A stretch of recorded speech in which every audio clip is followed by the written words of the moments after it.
Nous sommes le mercredi 16 avril 2014. Bonjour, bonsoir à tous. Merci d'être fidèles au rendez-vous. Pulsation, l'essentiel de l'actualité de la journée.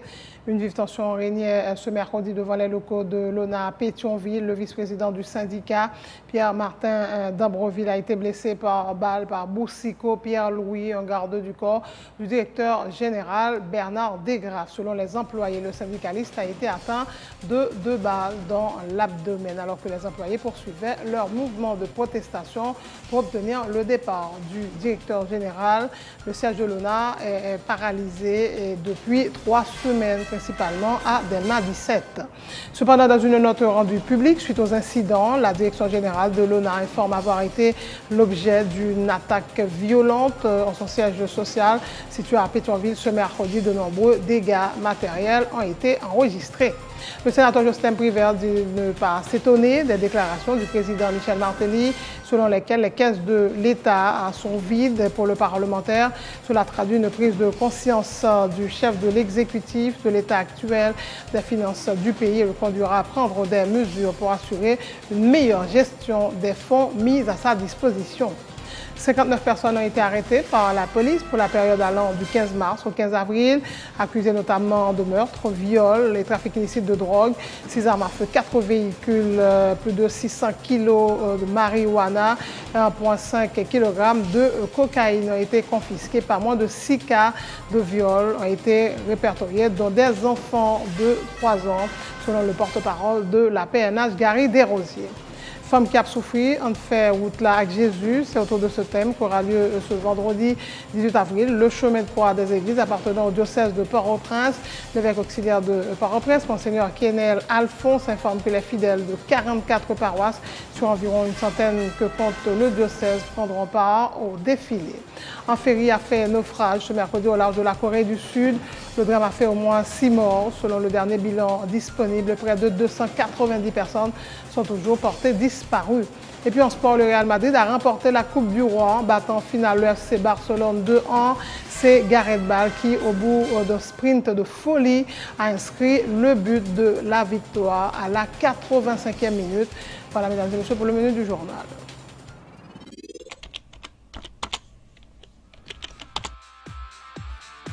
Bienvenue à cette édition d'Information Pulsation, l'essentiel de l'actualité de la journée. Merci de votre fidélité. Bienvenue dans ce premier numéro de Pulsation Week-end.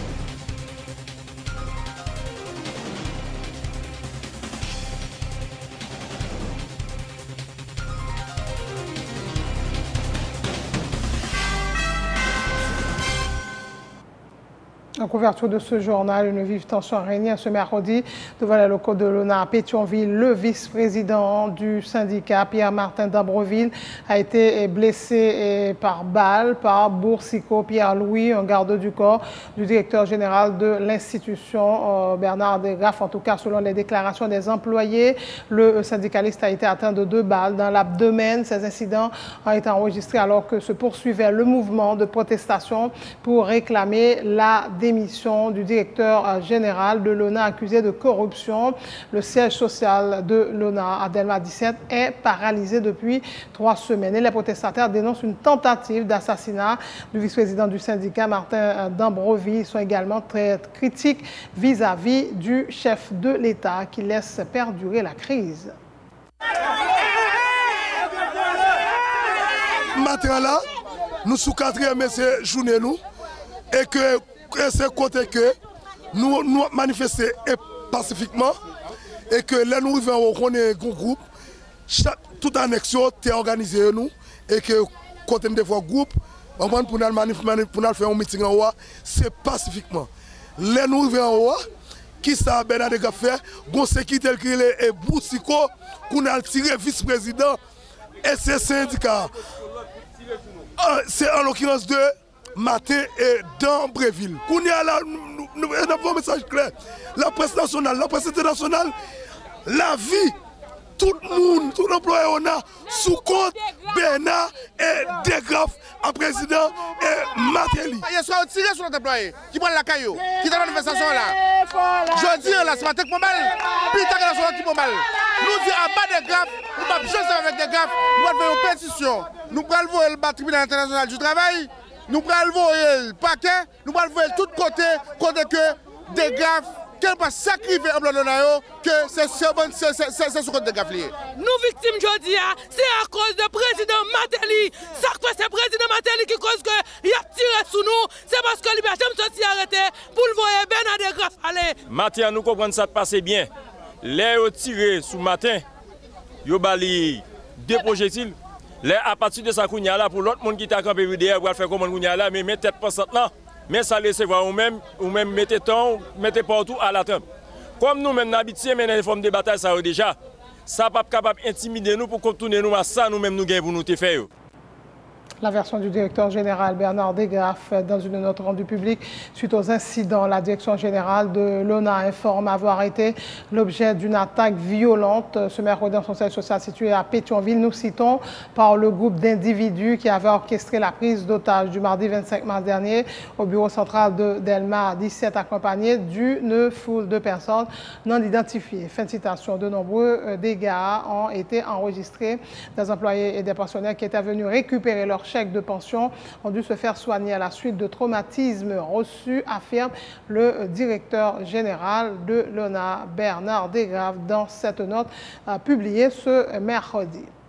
Autre point de l'actualité, le sénateur Jocelyn Privert dit ne pas s'étonner des déclarations du président Michel Martelly, selon lesquelles les caisses de l'État sont vides. Pour le parlementaire, cela traduit une prise de conscience du chef de l'exécutif, de l'état actuel des finances du pays et le conduira à prendre des mesures pour assurer une meilleure gestion des fonds mis à sa disposition. Le parlementaire a redit que les fonds générés par le programme Petro-Caribé ne devaient pas être utilisés pour des dépenses de consommation, mais pour faire des dépenses d'investissement.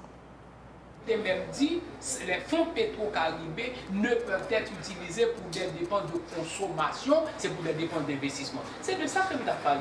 L'MD dit des dépenses d'investissement dans le domaine agricole, dans le domaine des infrastructures économiques, dans le domaine environnemental, c'est de ça que je parlais. Donc Petro-Caribé est là pour aider nous construire routes, pour aider nous augmenter les canaux d'irrigation, pour aider nous construire et protéger l'environnement, pour nous faire rétention d'eau, pour nous reboiser tête mondiaux, pour permettre que nous ayons plus d'eau dans le pays, pour nous faire plus d'irrigation, pour nous faire plus de production nationale. Est-ce que le président de la République là, c'est autorité mieux placée pour affronter des déclarations comme ça, sénateur? Bon, la question, c'est pas est-ce que le président Grégoire que c'est une bonne chose que le président il prend conscience de l'état actuel des finances de la nation, genre que pendant depuis 3 ans, ma prémonelle nous là. Donc, ça dit que il y a des 10, ça doit augurer que il y a des dispositions au niveau de l'État pour limiter au maximum les dépenses publiques, pour que ce n'est pas des consommations ostentatoires, ce n'est pas des dépenses improductives, c'est des dépenses qui vont dans le sens des intérêts supérieurs de la nation qui ont objectif amélioration des conditions de vie dans le pays d'Haïti. Sénateur, mais le cabinet ministériel pour augmenter, plus gaz, plus machines, plus employés. Quand on parle d'une gestion parcimonieuse des fonds publics, tout rentrer là-dedans. Est-ce que nous devons augmenter les dépenses de consommation? Est-ce que nous devons augmenter les dépenses de fonctionnement? Même pas de dépenses de fonctionnement. Ça inclut aussi les dépenses salariales, au détriment des dépenses d'investissement. Donc, si on a une priorité qui pour bailler à l'utilisation des fonds publics, la priorité ne peut être que l'investissement. Mais investir dans quel domaine?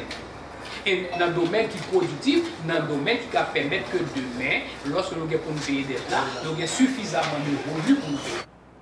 L'exécutif devrait déposer sous peu la loi de finances 2013-2014 au Parlement. Le président de la Commission économie et finances du Sénat, Jocelyn Privert, affirme qu'il n'a pas encore pris connaissance du texte, mais salue déjà la décision du gouvernement de revoir à la baisse les prévisions de recettes, ce qui, dit-il, s'accorde avec la réalité économique du pays. Il rappelle que le projet de budget introduit en 2013 a été rejeté en raison notamment du fait que les prévisions de recettes ne cadraient pas avec la réalité économique du pays et de la capacité des organismes de perception. Officiellement, n'ont pas touché du dépôt de la loi, du projet de loi de finances de l'exercice 2013-2014 qui devrait être réintroduit au cours de cette session, parce que le premier qui a été déposé par le gouvernement en juin 2013 a été rejeté par le Sénat, et ce qui obligeait le gouvernement à redéposer un nouveau projet de loi de finances. Est-ce que ce nouveau projet de loi de finances, est-ce que l'a déposé aujourd'hui? Est-ce que l'a déposé demain? Est-ce que l'a reconduit 126 milliards? Est-ce que l'a 110? Est-ce que l'a 116? Est-ce que l'a 118? Pour jusqu'à cette présente minute, je ne peux pas confirmer qui chiffre là-dedans et je ne peux pas même dire que un projet de budget qui est déposé dans le Parlement. Et le budget a été rejeté, mais nous avons toujours la conviction que 126 milliards de gouttes, même lorsque l'est inférieur par rapport aux 131 milliards de 2012-2013, c'était un objectif qui était très ambitieux et le gouvernement a eu des difficultés pour le réaliser recette ça. Donc si au sénateur, au cas où le budget a baissé à 118 milliards, l'agent président de commission, en fait vice-président commission économie et finances, chambre député a été donné hier. Est-ce que c'est une décision réaliste pour côté gouvernement? Son décision pour moi qui est plutôt réaliste et conservateur, il réalise en ce sens que il prend compte de la capacité actuelle des organismes de perception. Il prend en compte aussi de la tendance affichée par les recettes au cours des 5 premiers mois de l'exercice, qui montrait que de 4,7 milliards de gouttes que ces deux organismes doivent réaliser chaque mois, il est très difficile pour mobiliser. Donc, si on n'a pas qu'à mobiliser 4 milliards 7 par mois, c'est très difficile que d'ici la fin de l'exercice, il réalise les 53 milliards qui étaient prévus. Donc, globalement, avec une réduction du financement des ressources publiques internes, à savoir DGI douane, à la hauteur de 48 milliards ou globalement 50 milliards par rapport aux 53 milliards antérieurement prévus, je crois que son décision qui réalise, et depuis l'analyse du budget, c'est exhortation ça que moi nous avons fait pour que le budget soit ramené à la capacité réelle de l'État. La plateforme des organisations syndicales d'enseignants presse les autorités de confirmer qu'à partir de ce mois d'avril, le salaire du personnel enseignant des écoles publiques sera ajusté conformément aux engagements pris lors des négociations de février dernier. Les enseignants donnent au gouvernement un délai expirant le 22 avril qu'il apporte les garanties en ce sens, sinon ils menacent de reprendre la grève illimitée dans les écoles publiques à travers le pays. Ils plaident pour la reprise des négociations en vue de la signature de l'accord définitif portant sur les grilles salariales et le plan de carrière des enseignants des écoles publiques. Georges Wilbert Franck est le coordonnateur général de l'Union nationale des normaliens et des éducateurs haïtiens.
Une rencontre s'est déroulée ce mercredi à Port-au-Prince entre le président Michel Martelly et des membres d'une délégation du Congrès américain.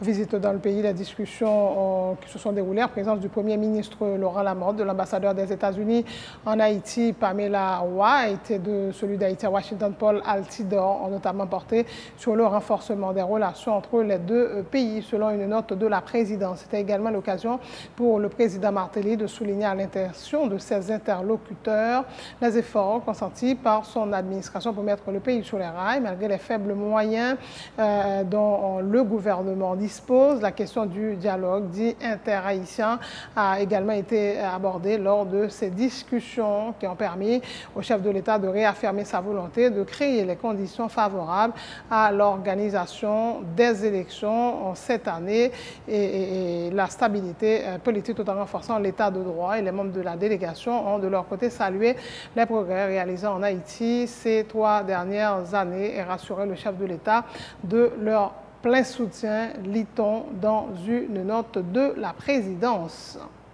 59 personnes ont été arrêtées par la police pour la période allant du 15 mars au 15 avril, accusées notamment de meurtre, viol et trafic illicite de drogue, 6 armes à feu, 4 véhicules, 623 kg de marijuana et 1,5 kg de cocaïne ont été confisqués selon le porte-parole de la PNH qui annonce une enquête sur le meurtre la semaine dernière de Le Fait Jean-Louis, père de l'acteur haïtien d'Hollywood, et Jimmy Jean-Louis.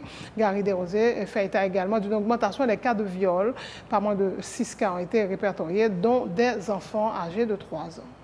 On a présenté bilan opération DCPJ mené du 15 mars au 15 avril. Il y a 59 personnes qui sont arrêtées. Nature, c'est homicide, détention illégale d'armes à feu, faux et usage de faux en écriture publique, vol à main armée, viol sur mineur, agression sexuelle, trafic illicite de stupéfiants, assassinat, faux, escroquerie et faux en écriture privée. Il y a 6 armes qui saisies par la DCPJ, il y a 4 véhicules qui sont confisqués, il y a 623 kg de marijuana qui saisit, il y a 1,50 kg de cocaïne qui saisit par la DCPJ.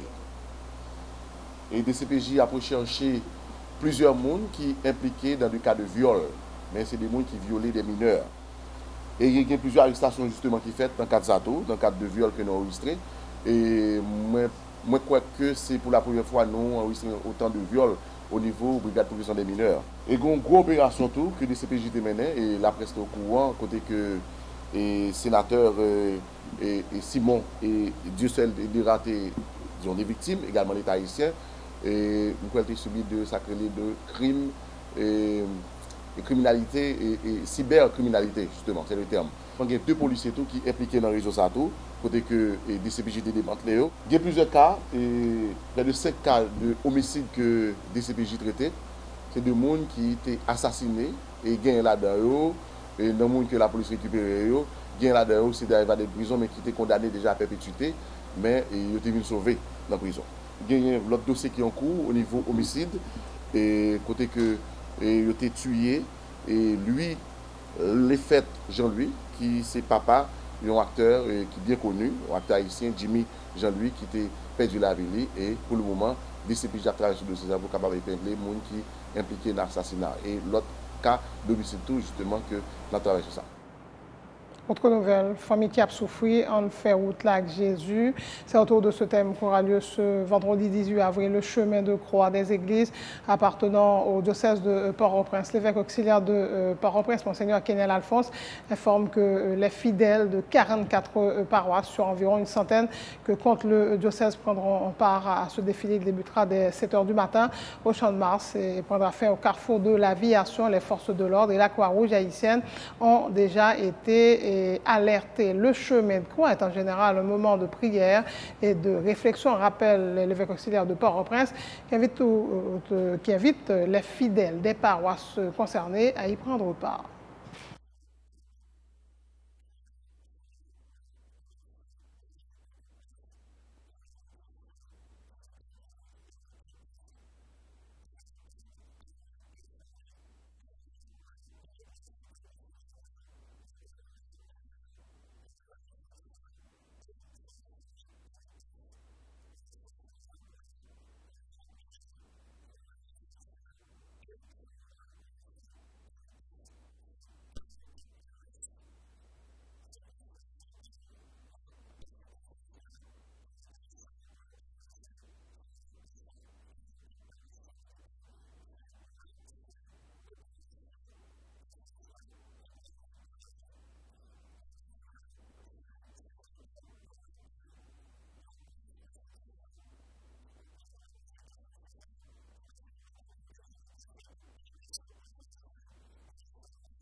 Bienvenue dans cette édition d'information Pulsation, l'essentiel de l'actualité de la journée. Merci de votre fidélité. Bienvenue dans ce premier numéro de Pulsation Week-end.